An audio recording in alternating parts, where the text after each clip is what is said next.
Hi everyone, and welcome back to Advancing with Watercolor. I'm Gary Tucker, and today I'm going to be showing you a painting I did a recent visit to Venice. This is the Campo San Margarita. The painting is called The Locals. Anyway, I want to show you how to depict the early morning light, and in particular I want to show you how to use a graded wash. A graded wash is a pretty basic watercolor technique, but has many uses. I want to show you a few of those today. If you're curious about the materials I'm using, please check the description below this video. I have a list of the colors, brushes, paper that I use. In addition to that, there's a link to a PDF that accompanies this painting, and sometimes I forget when I'm narrating certain things that I wanted to say, and usually I account for that in the PDF, so it's worthwhile to download the PDF. All right, I'm ready to start, so let's grab our paints and brushes and move to our easel. Well, folks, even though I'm back in Boston and a winter environment, I'm still thinking of Venice and the lovely experiences we had there. I want to show you what the scene looked like and some of the figures that I'm going to include. This was the square Campo San Margarita, and some of the locals that were having a good time. They seemed like old buddies, and you kind of see that everywhere you go.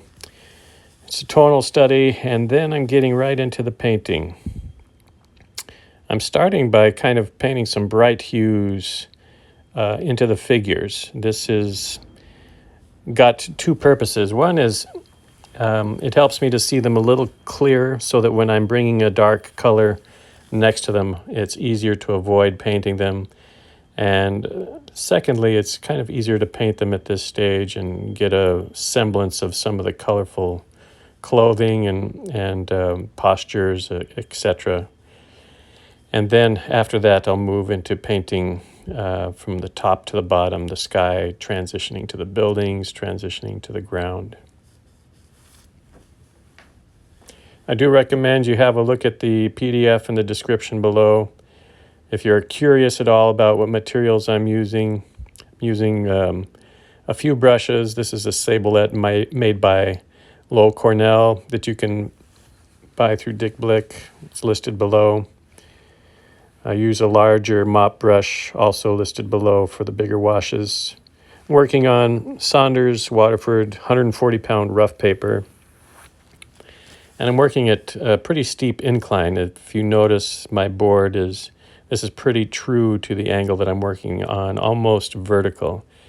This becomes particularly important when you're working with the smooth transitions in graded washes. My palette, you can see it's a little muddy, but I'm using basically yellow ochre, a little cad orange in places. I'm using burnt sienna and ultramarine blue, and some neutral tint or black. So it's a pretty pretty limited palette. The green that you'll see me use later on is mixed from the cadmium yellow light and neutral tint. I just find to me it's a more pleasing green. Anyway, we're starting the graded wash, and we're starting the graded wash in the sky. So we've moved to a bigger brush, and we're going to come about this low with the yellow ochre. And while this yellow ochre is wet, we want to create the feeling of sky. So we're going to be adding the ultramarine blue on top of that. I favor using yellow ochre as opposed to cadmium yellow because there's less chance of it becoming green. This can be problematic when you're mixing red and blue, as very often you can get a green hue, and I don't want that in the sky. I'd rather see sort of that pastel-y warm blue that you see in the early morning light. And you can tell I'm trying to get this wash to run a little bit, spraying it with my atomizer, returning with a little more pigment just in the corner here. I want the graded wash to have a lateral quality. In other words, it's moving from right to left. as though it's brighter in the eastern sky, a little darker in the western sky. So I'm controlling the direction of light by the way I control the gradation. More yellow ochre, a little bit of burnt sienna introduced for that reddish hue.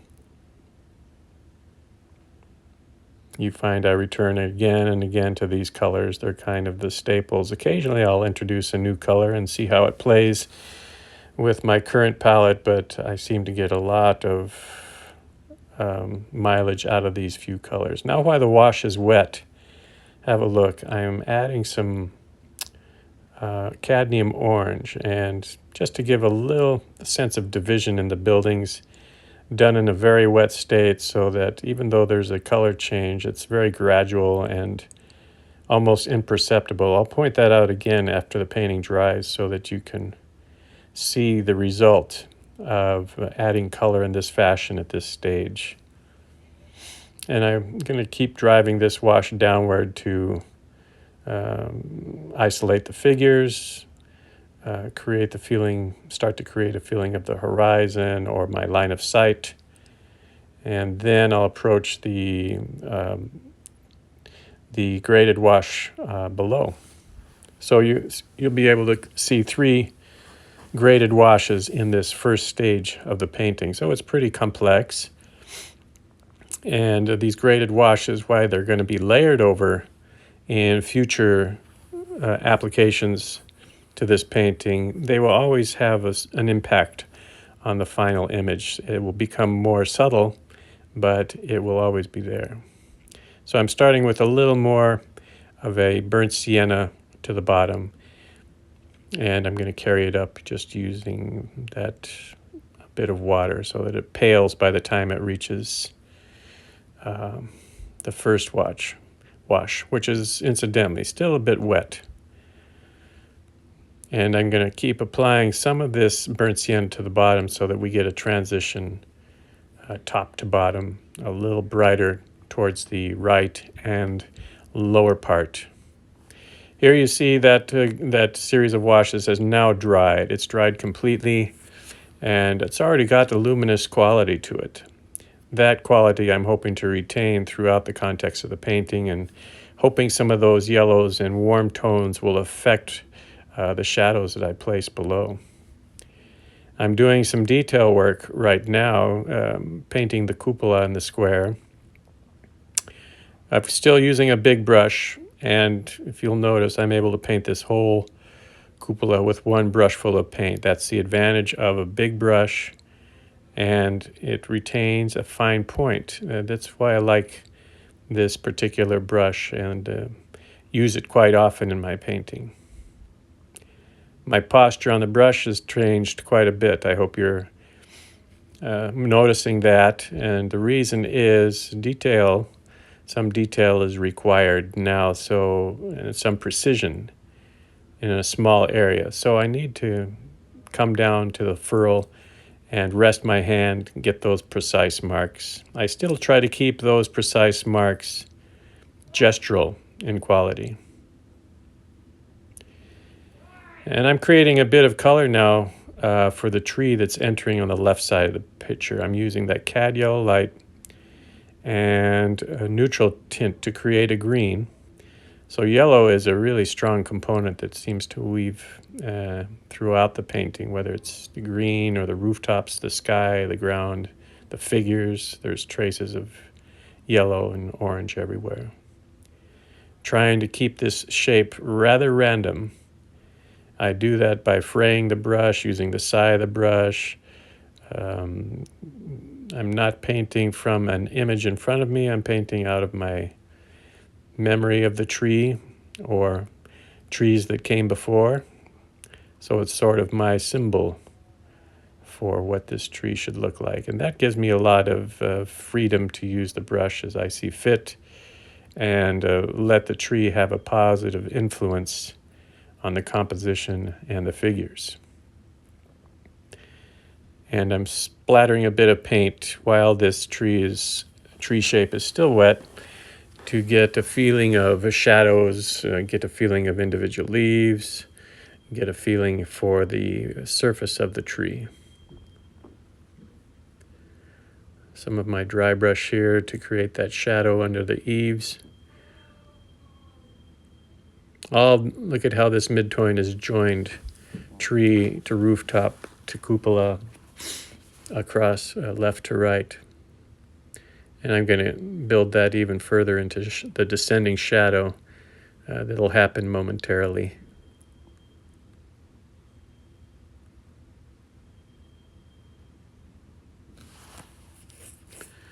All right, well, it's time to mix up a color for the shadow. I'm going to give a large portion of this video is given to this next stage, which is placing a shadow and then working into it while it's wet.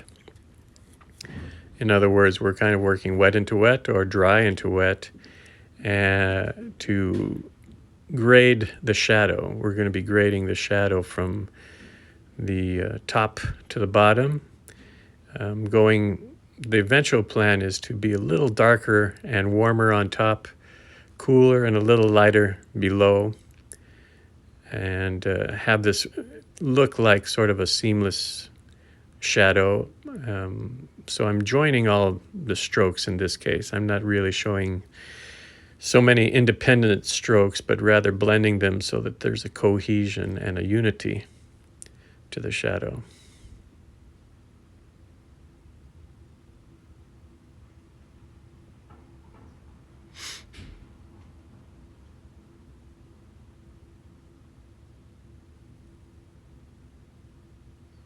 This shadow itself is a graded wash, and I know it can be a little hard to perceive exactly what I'm doing because of the glare of the page, or there's a little bit of angle to the image. I am continuing to work this shadow. You see, I just added a fine mist to an area that was wet. This keeps it wet just a little longer, allows me to mix up some darker color and keep bringing that shadow down and start to surround the figures and make those figures pop a little bit.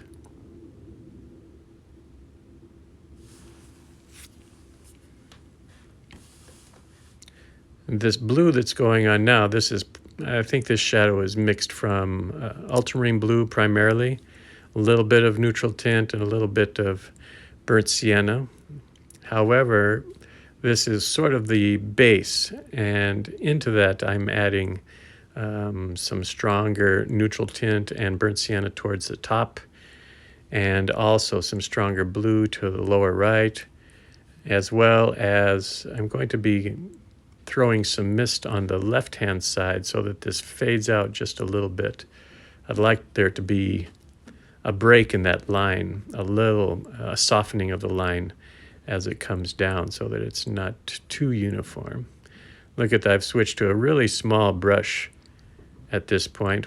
A major reason is not because I'm painting detail, but I want to carry less liquid to the wash that's drying.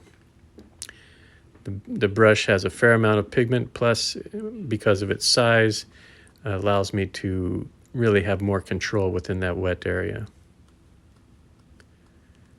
Well, we spent a lot of time developing this wash, and it's still very shiny, so I'm curious to see how it's going to dry. In any case, I'm going to start my work below by working in the middle of the shadow and starting to paint up and down and outwards, defining the edge, adding some more burnt sienna to the lower section, and a little more water as it moves up to meet the distant wall, distant buildings.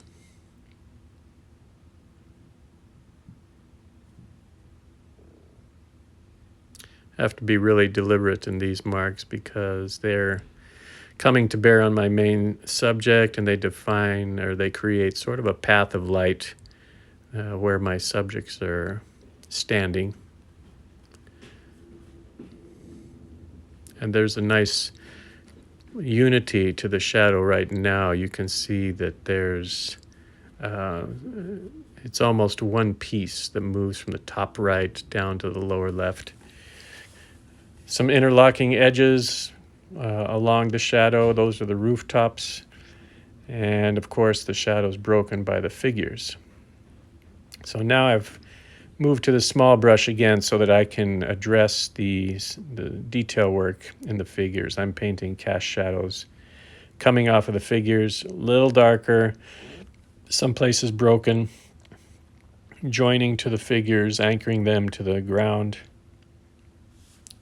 and extending this midtone all the way to the left-hand side. So there's a nice connection between the midtone from the bottom to the top, left, right. And I'm trying to use it to really isolate the figures. I'm going to put some small shadows into the figures so that they feel more as though they have a form. And this part is a little tricky because we want to keep their posture, their gesture visible. I want them to feel like, you know, they're having a conversation, so I'm leaning their heads towards each other, raising an arm, showing a cane. I'll be adding details to the heads and hats towards the end of the painting, but right now I'm very intent on getting a feeling of their grouped together and an animated conversation. Well, you can see this shadow color has dried completely now, and the result of using that graded quality to the top and lower part of the shadow, the foreground, it warms up and then it cools down towards the back, and how that creates a feeling of light bouncing in the shadows. We do need to add details on the buildings. At the same time, this detail serves another purpose, which is to make the shadows feel more transparent. Right now, they feel a bit like they're a blanket.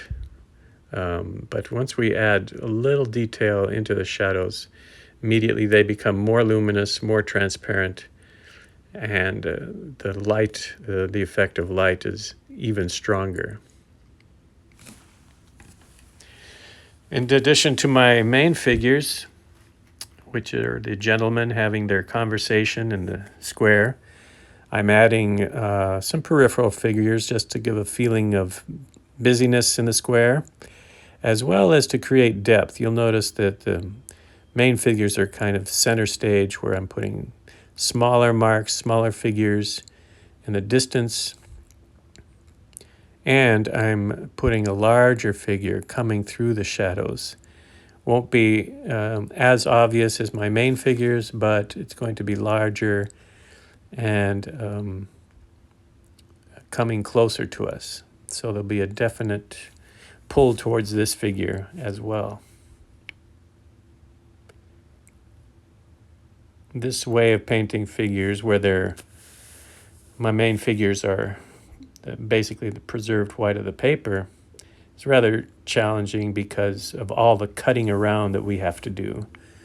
I know some artists who would use a masking compound at this point, or a masking compound to start, but I prefer to see my whites so I can measure my darks. I want to be able to compare, okay, this dark is strong enough against this light.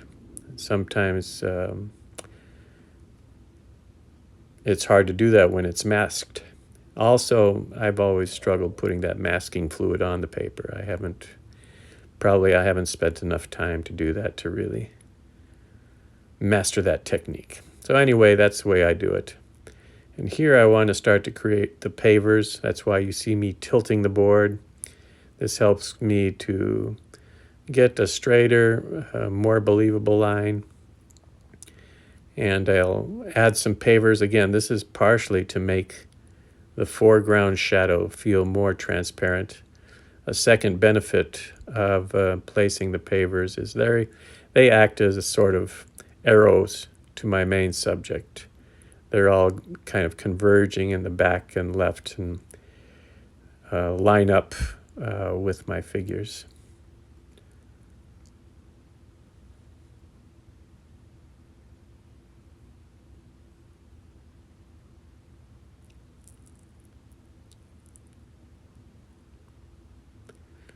This stage of the painting is mostly detail, so resting my hand on the paper, using a smaller brush. And I'm trying to get by with the minimal amount of detail. Honestly, you can always find things to add and things to build up in any one part of the painting. And I think one of the tricks, or one of the qualities of a good painter, is stopping at the right moment or just before the right moment so that things don't go too far in the direction of description, and a little more is left for the viewer's imagination. Well, here's the finished piece, and you can see how those graded washes, especially the initial ones, have played a role in this painting. And I believe that you can see how the transparency of the shadows, also graded, plays a role in the luminosity. Hi everyone, well that's it for today. I hope it was a valuable lesson. I'm sure that you'll get a lot out of using a graded wash in your own painting. This painting demonstrated a few ways that you can use it, but of course there's many, many more. Have a look at the description under the video for a list of materials. Download the PDF, which gives you some additional information on graded washes. And when you're doing your own painting, try to look for ways to use graded washes in your work. Join me next week. I'm painting a cafe scene in the same market, Campo San Margarita in Venice.